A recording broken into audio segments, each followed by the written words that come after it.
It was a crisp autumn evening when I first realized my dream home had become a digital battlefield. I just settled into my cozy new house in Willow Creek, a quiet suburban neighborhood with manicured lawns and picket fences, when my laptop pinged with an alert that made my blood run cold. An unauthorized device was leeching off my Wi-Fi network. Not just browsing, someone was trying to crack into my private files. I'm no ordinary homeowner, though. My name's Alex Harper, a 38-year-old cybersecurity specialist who spent the last decade fortifying digital defenses for the Pentagon. Have you ever had someone invade your personal space thinking they could outsmart you? Drop a comment below and let me know where you're watching from, because this story of how I turned a nosy neighbor's scheme into her downfall will show you what happens when a Karen picks the wrong target. Willow Creek seemed like the perfect place to start fresh after a grueling year at work. I'd found a charming two-story home just outside the HOA's official jurisdiction, but close enough to enjoy the community's perks, like the nearby park and community center, without their iron grip.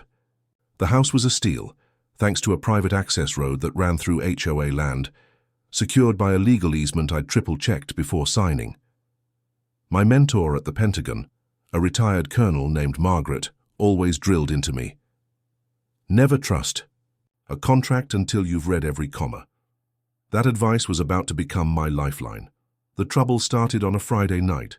I was tweaking a firewall for a classified project when my network monitor flagged unusual activity.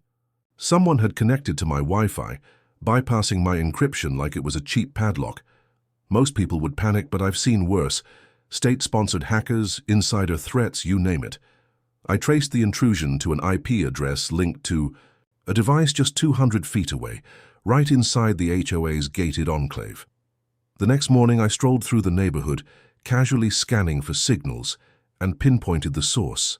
A sleek, overpriced McMansion belonging to Cynthia Reynolds, the HOA president. Cynthia was the textbook definition of a Karen. Mid-40s, always draped in designer athleisure that screamed, "I'm better than you," with a peroxide blonde bob that looked like it was styled with a ruler.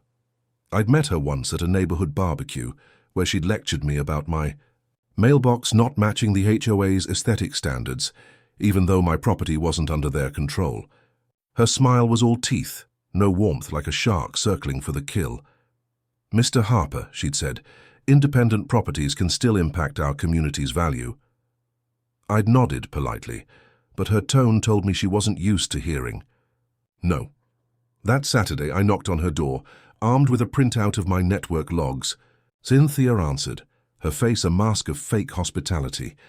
"Alex, what a surprise. Coffee," she chirped, ushering me into a living room that looked like a Pinterest board exploded. I cut to the chase. "Someone's been hacking my Wi-Fi, Cynthia. The signal traces back to your house." Her eyes widened for a split second before she laughed, a high, brittle sound. "Oh, that's absurd. Must be a mix-up. Maybe it's those teenagers down the street. You know how kids are with their tech." Her deflection was smooth, but I'd interrogated enough suspects to spot a lie. "The logs don't lie," I said, sliding the printout across her marble countertop. "This device right here has been probing my network for days. Care to explain?" Cynthia's smile tightened, her manicured nails tapping the counter. "Well, I'm sure it's a misunderstanding. Our Wi-Fi extender might have accidentally picked up your signal. I'll have my tech guy look into it." She was good. I'll give her that. But I'd seen her tech guy at the barbecue, a nervous kid who looked like he could barely reset a router, let alone orchestrate a targeted hack. I left her house, but my gut told me this wasn't an accident. Back home, I dug deeper, setting up a honeypot, a fake network designed to lure hackers. Sure enough, within hours, the same device took the bait, trying to access dummy files I'd planted. The intrusion attempts were clumsy but persistent, like someone who thought they were clever but didn't know they were out of their league. I cross-referenced the device's MAC address with public records and found it registered to a brand new Wi-Fi extender installed in Cynthia's guest house. Coincidence? Not a chance. The next day, I called the HOA office hoping to get answers. The secretary, a mousy woman named Linda, sounded flustered. Ms. Reynolds is unavailable, but she said any network issues are part of our new community connectivity initiative. I pressed her. Initiative? My property isn't under HOA jurisdiction, and someone's trying to access my private files. Linda stammered. I'll pass along your concerns. Her unease confirmed my suspicions. Cynthia was up to something, and it wasn't just about free Wi-Fi. That afternoon, I met with a local IT contractor, Tom, who'd done some work for the HOA. Over coffee at a diner outside Willow Creek, he spilled the beans. Cynthia's been obsessed with controlling the neighborhood's tech, he said, stirring his coffee nervously. She had me install extenders all over the HOA properties, claiming it was for community Wi-Fi, but I saw her messing. So with the settings, redirecting signals to her house, she's got some fancy software running way beyond what an HOA needs. Tom leaned closer, lowering his voice. Last week she asked me how to access encrypted networks. I told her I don't touch that stuff, it's illegal. Tom's story painted a clear picture. Cynthia wasn't just snooping. She was running a deliberate operation. But why target me? I hadn't crossed her, and my property was outside her domain. The answer came that evening when I found an email from Cynthia sent to all HOA members, including me by mistake. It outlined a neighborhood enhancement plan to extend HOA control over adjacent properties, like mine, by leveraging shared infrastructure. Buried in the fine print was a proposal to monitor non-compliant networks for security purposes. My private Wi-Fi, it seemed, was a threat to her empire. The audacity floored me. This wasn't about a nosy neighbor stealing bandwidth. Cynthia was trying to strong-arm me into joining the HOA by hacking my network and digging for leverage. Maybe she thought she'd find something to blackmail me with or force me to comply with her rules. What she didn't know was that I'd spent years outsmarting hackers far scarier than her, from foreign operatives to corporate spies. If Cynthia wanted a digital war, she was about to get one. The next morning, I drove to the county clerk's office to pull records on Willow Creek's HOA. The clerk, a cheerful woman named Diane, handed me a stack of documents. HOAs like to act like they own the world, she said with a wink, but they've got to follow the law like everyone else. The records confirmed my easement was ironclad, but they also revealed something curious. Cynthia had pushed through a bylaw amendment last month, claiming authority over shared technological resources in the neighborhood. The amendment was vague, but it gave the HOA a pretext to meddle with private networks. Conveniently, it was passed just days before I moved in.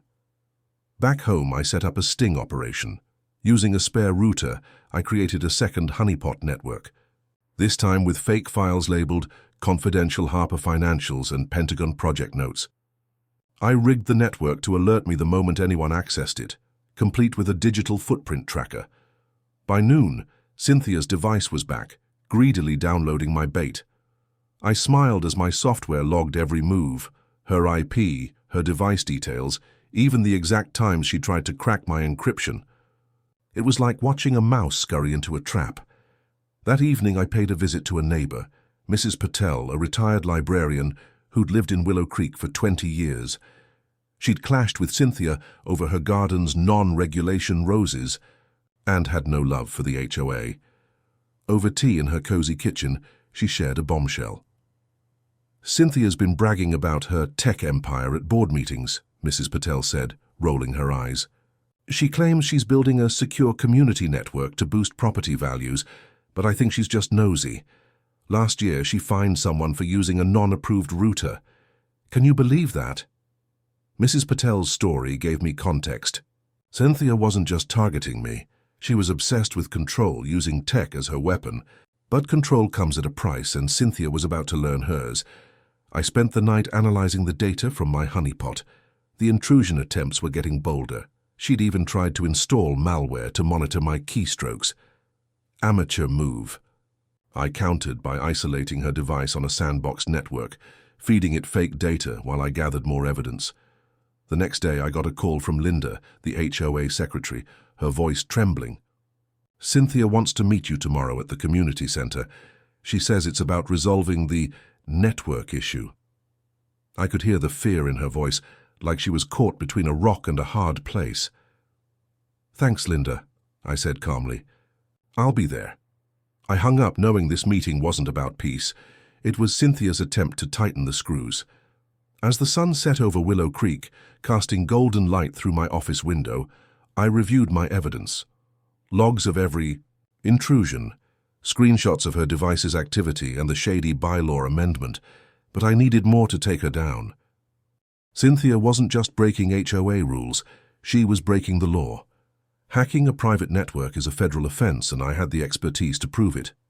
I reached out to an old colleague at the Pentagon, a legal advisor named Greg, who specialized in cybercrime. "Send me what you've got," he said over a secure line. "If this checks out, you've got a case for the FBI." The next morning, I walked into the community center, a sterile building with posters of Willow Creek Pride plastered on the walls. Cynthia was waiting, flanked by her lawyer, a sweaty man named Roger who looked like he'd rather be anywhere else. "Alex," she said, her voice dripping with fake concern, "I'm so sorry about this mix-up. Our community Wi-Fi initiative must have accidentally overlapped with your network. Let's work together, join the HOA, and we'll ensure your connectivity is seamless." She slid a contract across the table, offering premium network access for a modest $5,000 annual fee.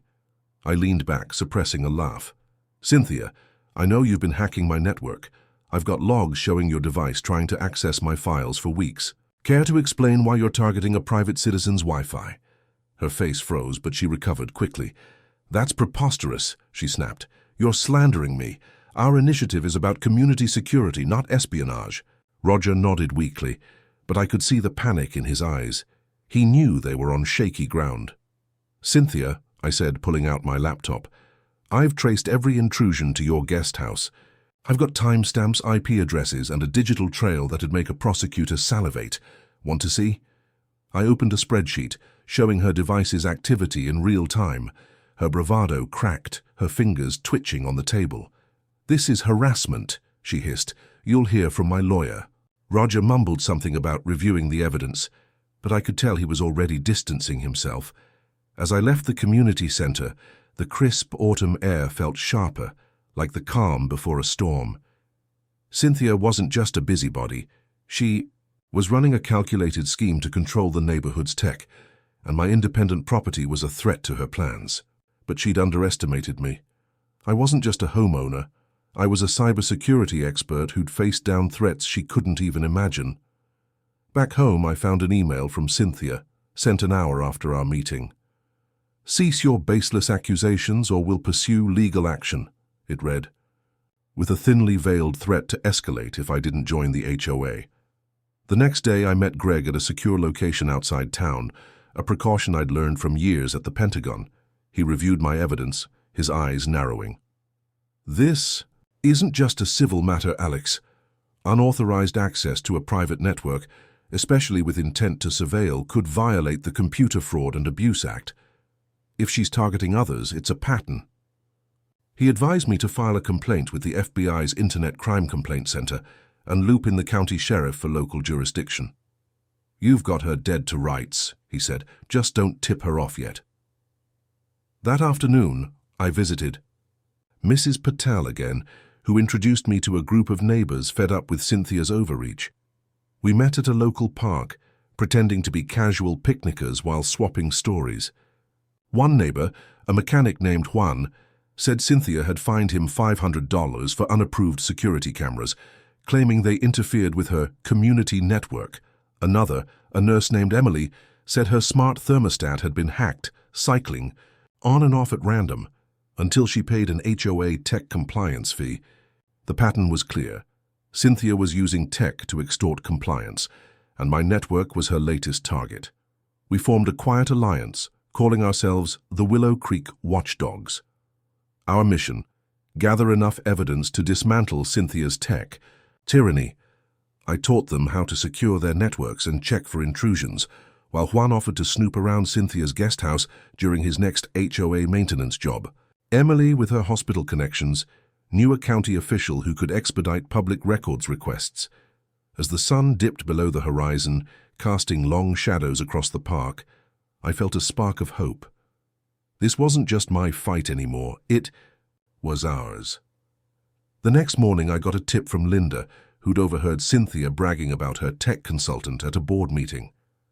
"She's working with some shady guy from out of town," Linda whispered over the phone. "I saw invoices for $10,000 paid to a company called Secure Net Solutions. It's not local and it smells fishy." I thanked her and ran a background check on Secure Net Solutions. It was a shell company registered to an address in a strip mall 200 miles away with no public employees or website. Classic front for a scam. I spent the day fortifying my network, adding layers of encryption that'd make a supercomputer sweat. Then I planted a new honeypot, this time with fake emails suggesting I was negotiating a lucrative government contract. Bait Cynthia couldn't resist. Sure enough, by midnight, her device was back, downloading my decoy files like a kid grabbing candy. My tracker logged every click, building a case that'd hold up in court. But I needed more than digital evidence. I needed to catch her in the act. The following afternoon, Juan texted me from Cynthia's guest house. "Found the extender," he wrote. "It's hidden in a locked cabinet wired to a laptop running some sketchy software." Took pics. The photos showed a high-end Wi-Fi extender connected to a laptop with a program I recognized, a black market tool used for network sniffing. Cynthia wasn't just a Karen. She was playing with fire, using tools that could land her in federal prison. As I compiled Juan's photos with my logs, I got a call from Emily. "The county official found something," she said, her voice tense. "Cynthia's been filing false reports with the state, claiming the HOA's community network qualifies for tech grants. She's pocketed $50,000 already." The pieces were falling into place. Cynthia's hacking wasn't just about control. It was a money-making scheme funded by fraudulent grants and HOA fees. That evening I sat in my home office, the glow of my monitors casting shadows on the walls. I was exhausted but energized, knowing we were close to exposing Cynthia. My phone buzzed with a text from an unknown number. "Back off, Harper, or you'll regret it." The message came from a burner phone, but the timing was too perfect. It had to be Cynthia or her consultant. Instead of scaring me, it fueled my resolve. She'd crossed the wrong guy and I was ready to bring her down. The next morning, I filed my complaint with the FBI, attaching every piece of evidence: logs, photos, emails, and the shady grant records. The agent I spoke to, a no-nonsense woman named Carter, was impressed. "This is one of the cleanest cases I've seen," she said. "We'll coordinate with the sheriff and the state attorney general. Stay safe. This could get messy." I nodded, knowing Cynthia wouldn't go down without a fight. As I drove through Willow Creek that afternoon, I noticed new signs around the neighborhood. "Support our community network," with Cynthia's name plastered on them. She was doubling down, rallying HOA members with lies about cyber threats from outsiders like me. The signs were a desperate move, but they showed she was scared. She knew I was onto her, and she was trying to control the narrative. That night, I met the watchdogs at Mrs. Patel's house where we reviewed our strategy. Juan had more photos, showing Cynthia's guest house was now guarded by a security camera, likely to catch anyone snooping. Emily had contacted more neighbors, building a list of 20 residents ready to testify about Cynthia's overreach. I shared the FBI's response, and the group buzzed with excitement. "We're not just saving your Wi-Fi," Mrs. Patel said, her eyes fierce. "We're saving this neighborhood." The battle was heating up, but I had one more card to play. Years ago, during a Pentagon project, I'd developed a protocol for tracing encrypted intrusions back to their source, even through VPNs. It was overkill for a suburban Karen, but I ran it anyway, pinpointing Cynthia's tech consultant to a seedy office in the next county. A quick search revealed he was a disgraced IT contractor with a rap sheet for fraud.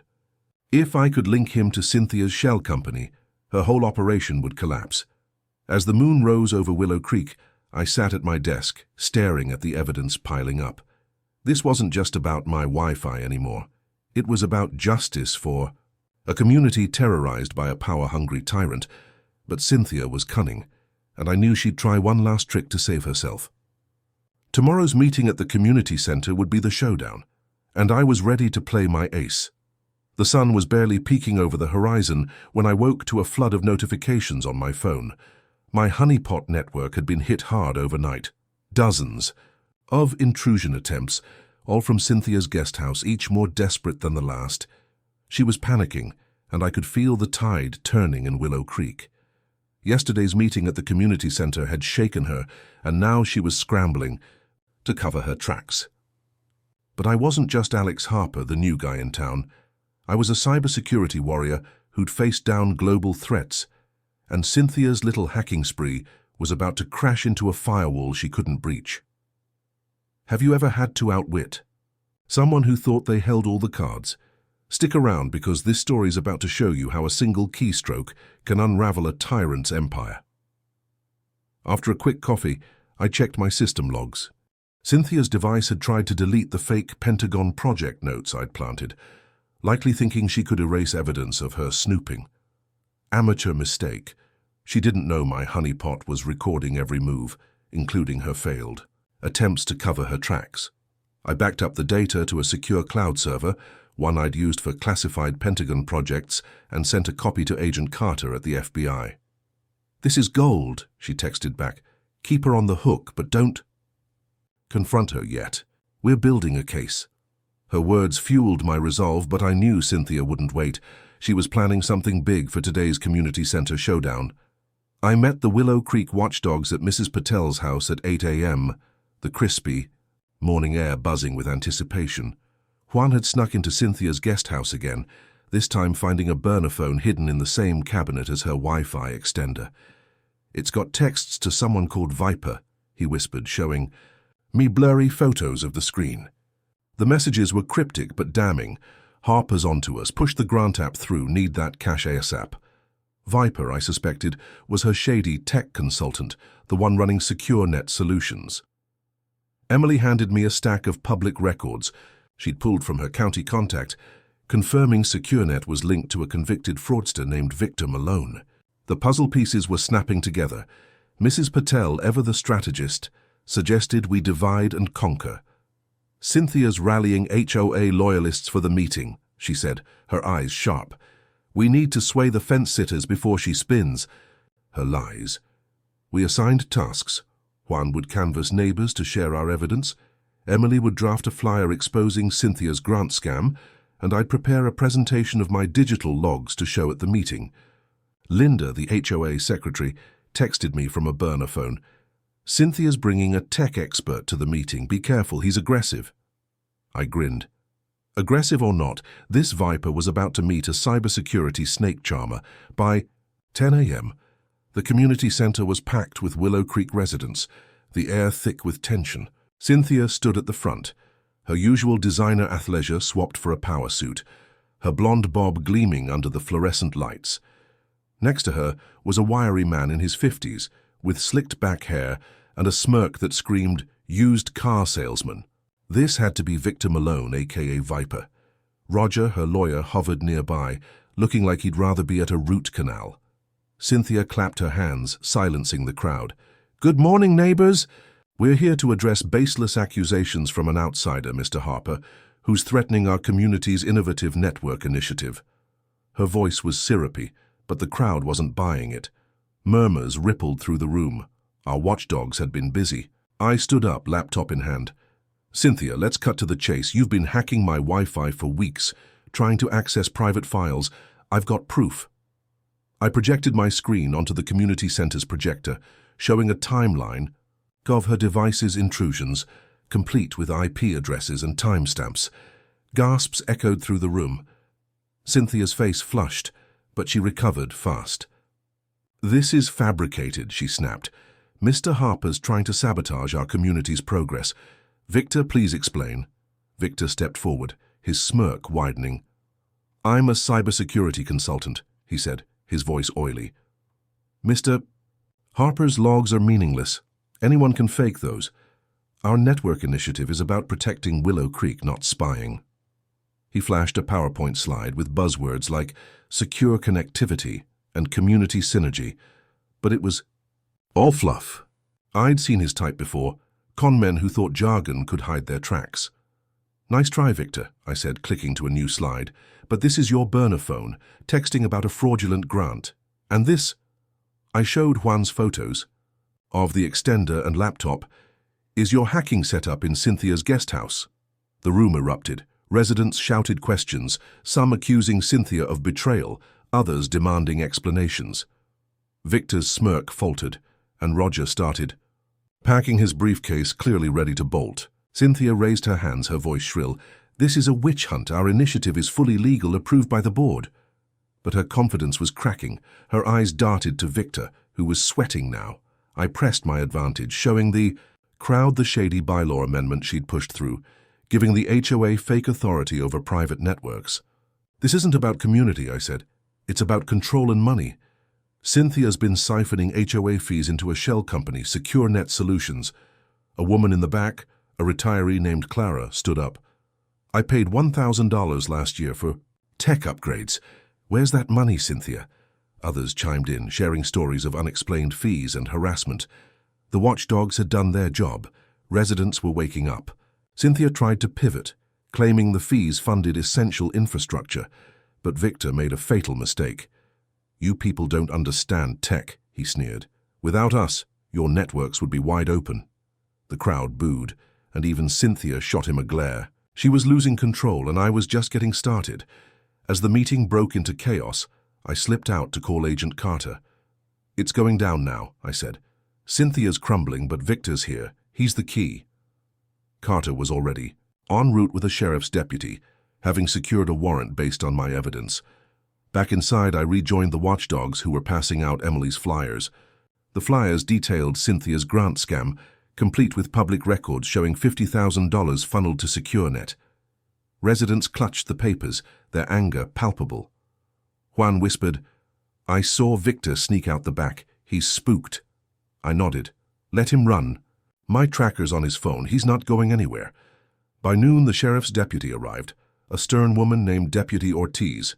She approached Cynthia, who was still trying to placate the crowd. Ms. Reynolds, we need to speak privately, Ortiz said, her tone leaving no room for argument. Cynthia's face went pale, but she followed Ortiz to a side room, Victor trailing behind like a scolded dog. Roger, sensing the end, muttered something about client privilege and left. The crowd buzzed, some residents filming on their phones, others demanding a full HOA audit. Outside, I met with Mrs. Patel and Emily under a sprawling oak tree, the autumn leaves crunching underfoot. We've got her on the ropes, Mrs. Patel said, her eyes gleaming. But she'll fight dirty.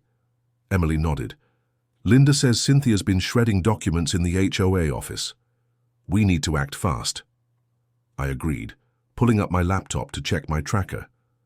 Victor's phone was pinging from a motel 10 miles away, a predictable hideout. I texted Carter the coordinates, knowing Victor's arrest would seal Cynthia's fate.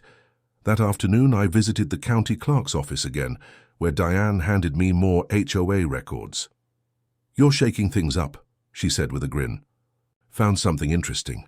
Cynthia's been signing board approvals herself, forging other members' names. The documents were a goldmine. Forged signatures, backdated bylaws, and invoices for tech consulting paid to SecureNet.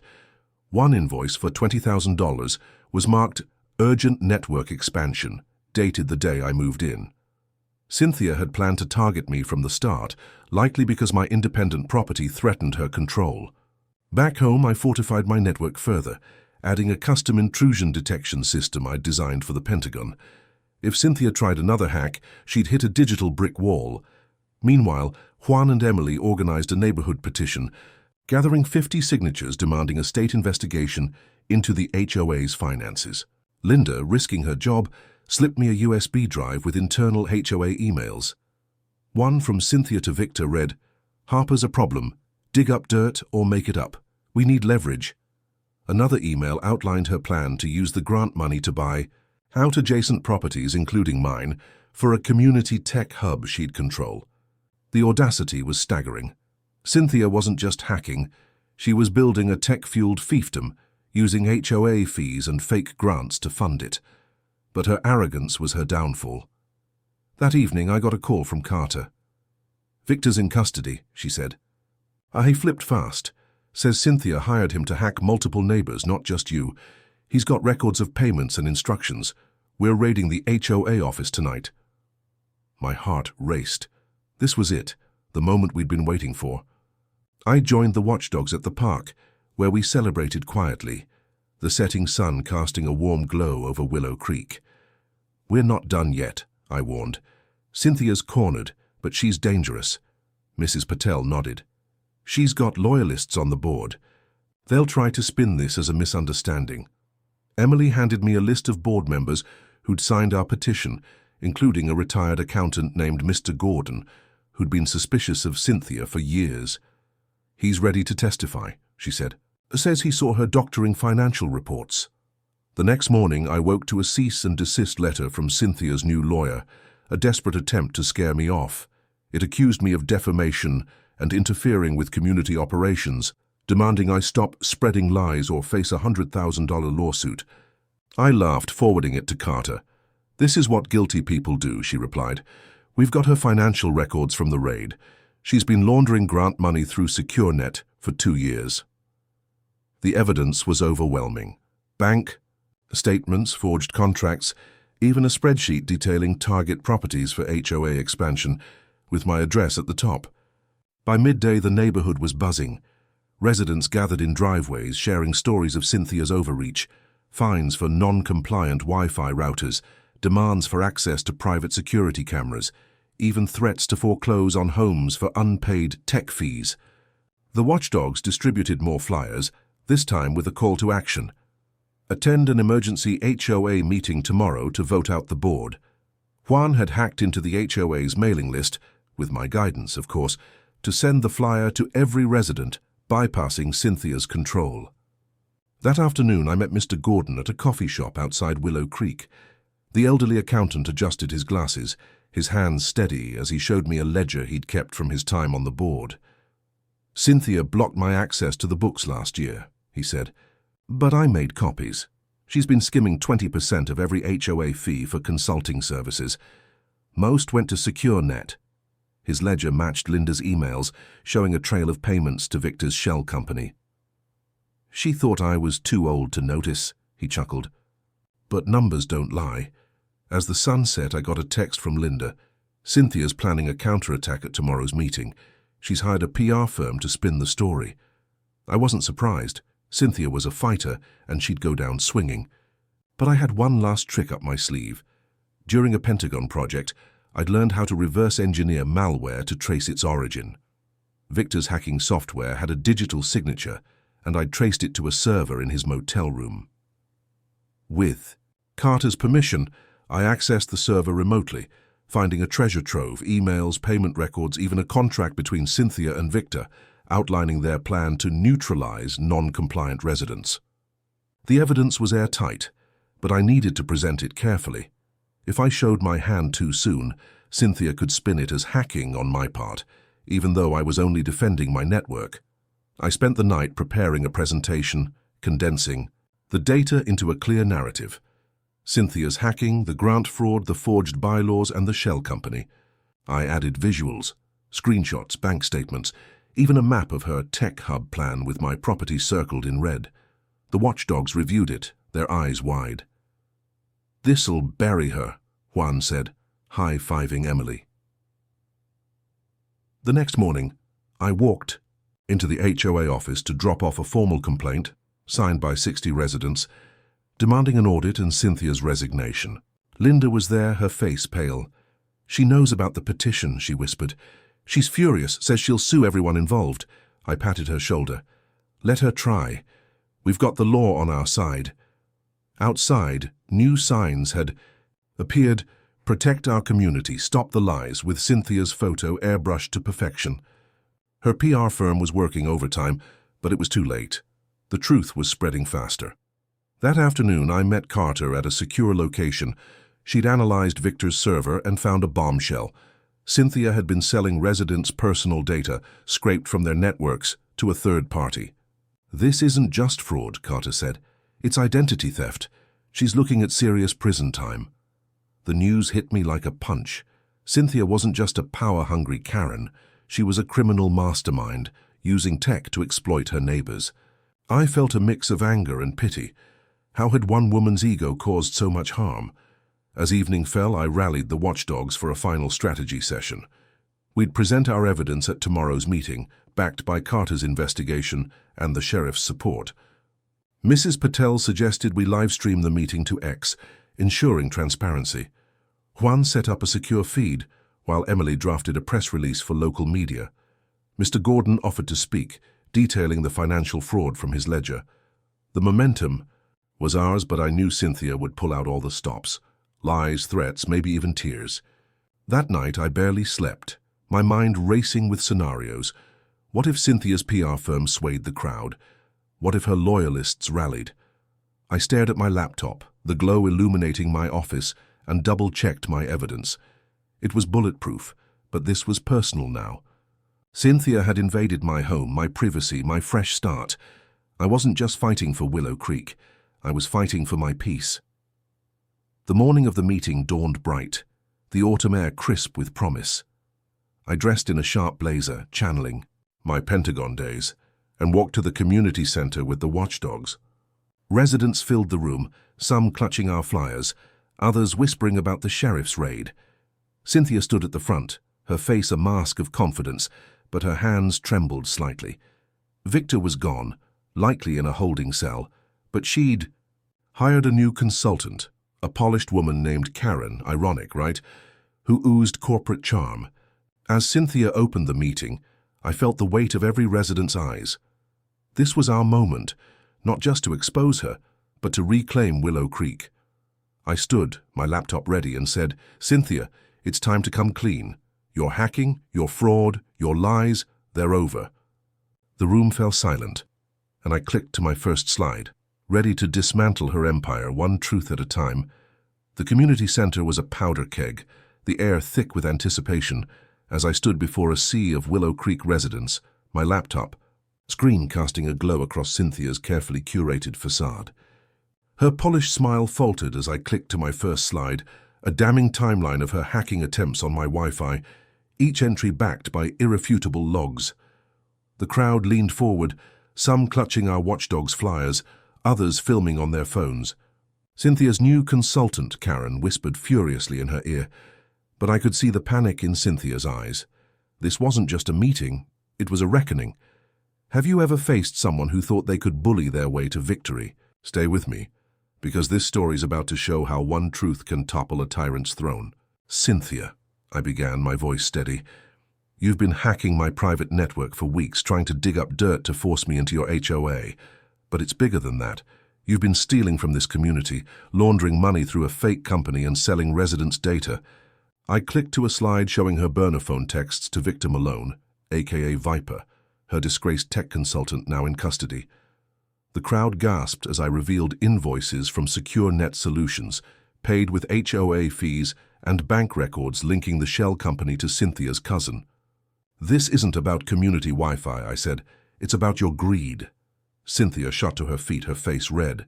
"This is slander," she shrieked. "Mr. Harper's an outsider, stirring up trouble to ruin our neighborhood." Karen, her consultant, jumped in, her voice smooth as glass. "These accusations are baseless.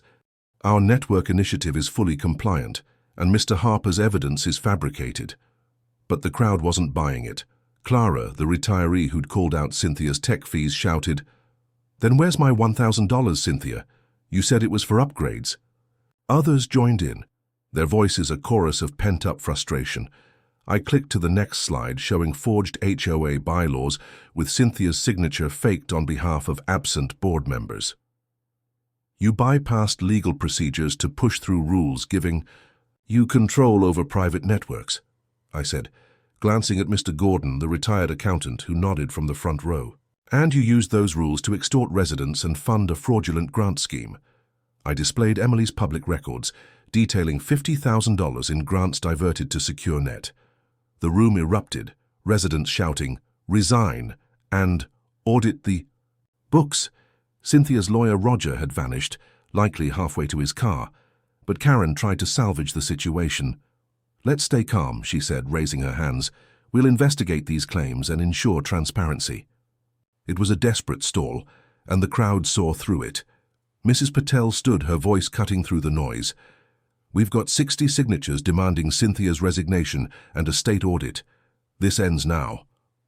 She held up our petition, and the room cheered, the energy electric.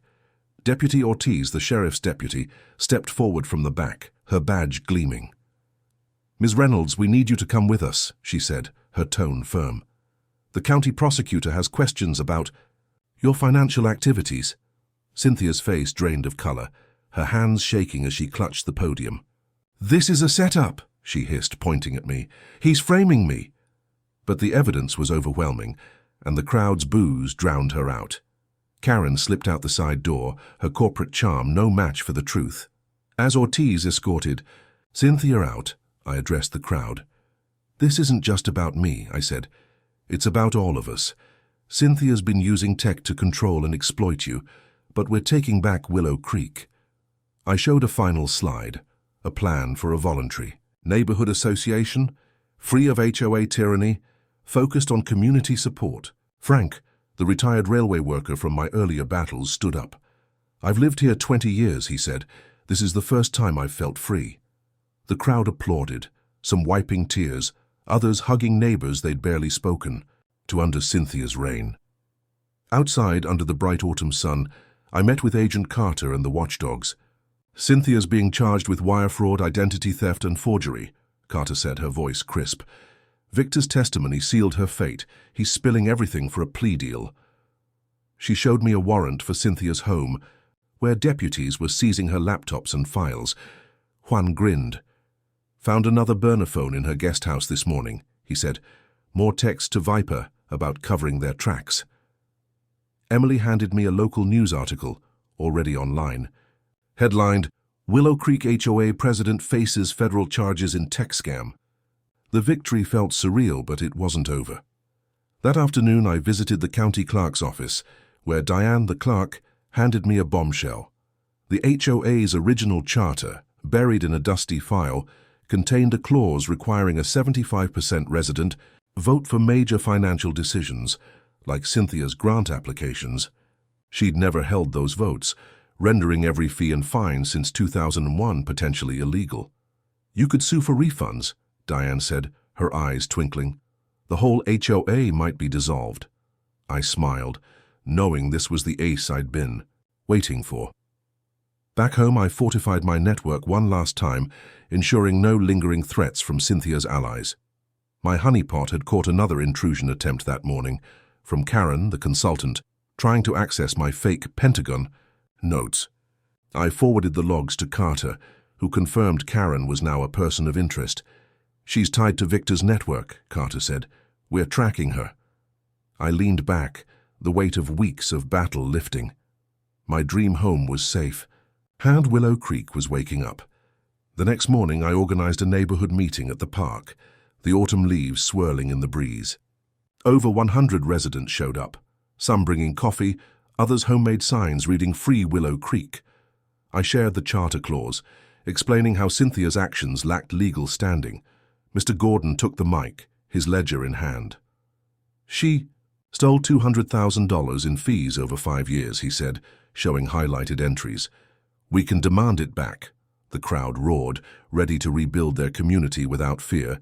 Frank proposed a new association, one with transparent finances and no power-hungry presidents. "We'll vote on everything," he said. "No more Karens." Emily suggested a community tech hub, not Cynthia's fake version, but a real one, with free Wi-Fi for all, managed by residents. I offered to design the network using my Pentagon, skills to make it secure and accessible. The idea sparked excitement, and residents volunteered for roles from treasurer to event planner. That afternoon, I got an unexpected visitor. Linda, the HOA secretary, her eyes red from crying. "I'm so sorry," she said, standing on my porch. "Cynthia pressured me to stay quiet. I was scared of losing my job." I invited her in, offering tea. "You helped us, Linda," I said. "That USB drive was a game changer." She smiled weakly. "I found something else," she said, handing me a flash drive. "Cynthia's private emails. She was planning to flee to Mexico if the grant scam failed." The emails detailed her escape plan, complete with offshore accounts. I forwarded them to Carter, sealing Cynthia's fate.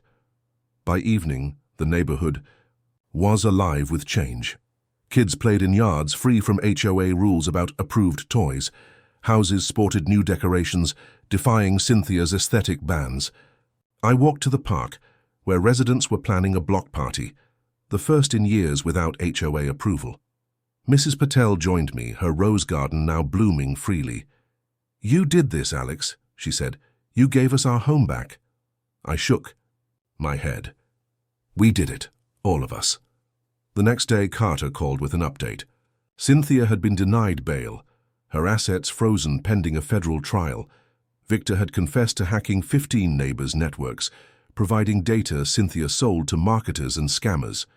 Karen, the consultant, was arrested at the airport, caught, with a laptop full of stolen resident data. The prosecutor was building a case that could send Cynthia away for a decade. "You've done more than take down an HOA," Carter said. "You've exposed a criminal network." A week later, the county court issued an emergency injunction, dissolving the Willow Creek HOA based on its illegal operations. Residents cheered as the news spread, some hosting impromptu barbecues. I filed a class action lawsuit with 80 neighbors, seeking refunds for years of illicit fees. The case was strong, thanks to Diane's charter discovery and Mr. Gordon's ledger. Local media dubbed it the Willow Creek Uprising, and ex-posts from residents went viral, with Lufchak's Free Willow Creek trending. One sunny morning, I stood on my property, watching workers install a new mailbox, bright red defying Cynthia's beige mandate.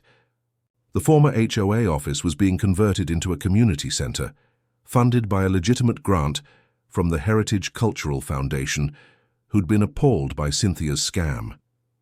They'd hired me to design a secure Wi-Fi network for the neighborhood, a project that felt like redemption after months of battle. As I worked on the network plans, my phone buzzed with a text from Frank. "Cynthia's pleading guilty. Community service and 5 years probation. No prison, but she's banned from HOAs for life." I smiled, imagining her sorting recyclables instead of ruling neighbors. It was fitting justice. Linda had taken a new job at the county clerk's office, mentored by Diane, and was helping other communities avoid HOA scams. Juan and Emily were leading the new association, their block party plans growing by the day. A year later, my home was a haven, its Wi-Fi a fortress no Karen could breach. The park's new walking trail, where the HOA's fake signs once stood, was lined with benches and flowers, a gift from residents who'd reclaimed their freedom. I'd found a community I hadn't expected, forged in the fight against Cynthia's tyranny. My Pentagon mentor, Margaret, called to congratulate me. "You didn't just protect your network," she said. "You protected a neighborhood. That's the real mission." As I sat in my office, the autumn sun streaming through the window, I reflected on the journey. It started with a hacked Wi-Fi signal, a small invasion that uncovered a web of greed. But it ended with a stronger Willow Creek, where neighbors trusted each other, not a power-hungry president. If you're battling an HOA Karen, check your contracts, secure your tech, and find your allies. Sometimes, the smallest spark, a single log file, can ignite a revolution.